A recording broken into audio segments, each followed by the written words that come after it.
Welcome to today's discussion.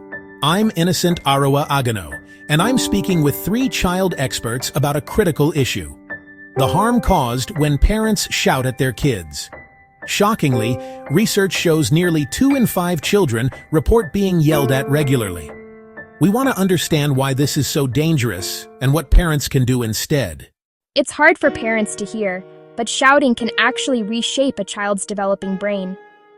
Studies find that being yelled at by caregivers reshapes children's brains and makes them more likely to have mental ill health. Verbal abuse activates a chronic stress response, flooding the child's brain with stress hormones, and harsh words can actively weaken the brain's foundation during development.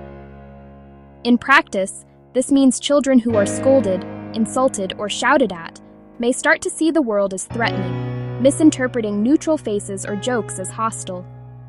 Over time, this can leave lifelong psychological scars. The insults and yelling they hear become a part of how they view themselves and the world. I see these effects in school. When a child comes to class visibly upset or fearful from being shouted at home, they often freeze or act out. Yelling doesn't teach respect, it creates anxiety. As one educator notes, when a parent or teacher yells, it changes the entire atmosphere. The need for safety comes way before any cognitive work, so if students feel tense and unsafe, they're much less able to do quality academic work. In simpler terms, an anxious child won't learn well.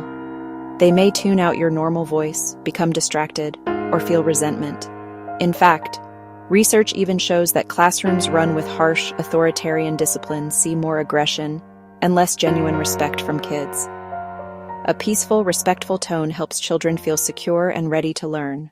From a medical perspective, yelling at children is traumatic. It triggers their stress hormones, like cortisol, repeatedly, which can harm physical health over time. Long-term exposure to stress in childhood is linked to higher risks of health problems in adulthood. For example, increased heart disease, obesity, or even chronic pain conditions like migraines or arthritis. In short, a child who is constantly stressed by verbal abuse is literally more vulnerable to illness later on. Both science and faith call this out. Many spiritual teachings warn against causing fear in children. Even scripture says not to provoke children to anger. Whether we frame it medically or morally, the message is the same. Gentle, loving guidance is healthier for children's mind and body. So, our experts agree. Shouting can deeply harm children, emotionally, socially, and physically.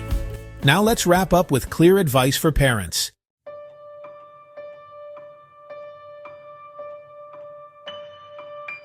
Stay calm and pause. If you feel anger rising, step away for a moment. Take deep breaths or count to 10. Giving yourself a short break can prevent a yell. Use respectful, nonviolent communication. Speak in a calm, even tone. Explain what to do instead of just scolding what not to do. Experts define discipline as using respectful and nonviolent methods to teach children how to behave. In practice, this means talking through issues, setting clear, simple instructions, and keeping your voice gentle. Plan positive one-on-one time and praise good behavior.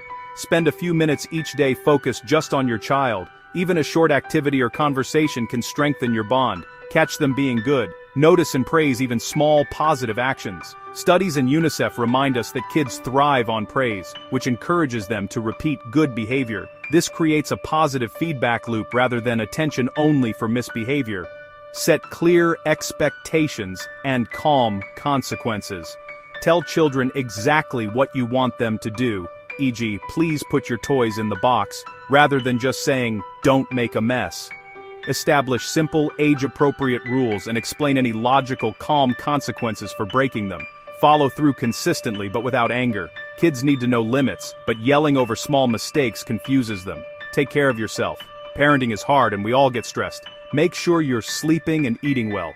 If you feel overwhelmed, ask a partner, family member, or friend to help, or take a quick break when needed. Remember, children learn self-control by watching us. Modeling calm self-care will teach them the same. Many parents draw on faith or core values in tough moments. Remember that patience and kindness go hand in hand with any belief system. In fact, many traditions teach that guidance should be given with love and understanding, not fear.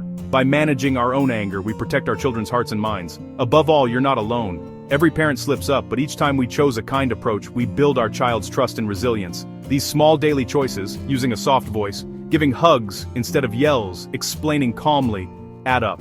They make home a safe place, not a stressful one. With practice and support, even the most frustrated moments can become opportunities to teach patience, not fear.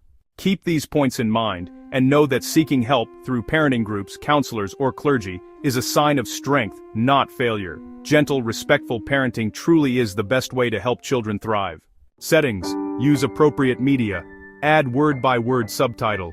Use any clear American voice for the narrator.